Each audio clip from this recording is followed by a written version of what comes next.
अब क्या क्या काम से आए थे?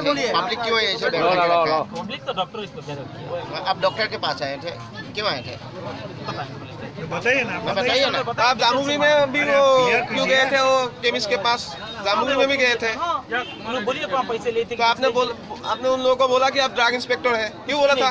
आपने पता कर लिए, बुला लीजिए सामने। किसी को मैं ड्रग्स इंस्पेक्टर नहीं बोले।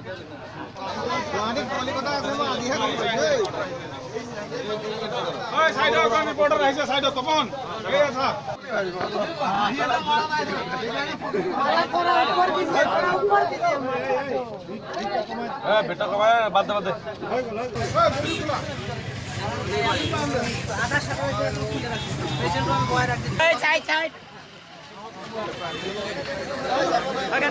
आईपीएस चाइले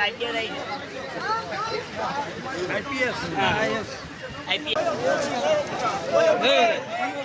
सब झूठ मेरा गाड़ी है सर, गाड़ी में कोई ऑफिसर नहीं, फालतू है।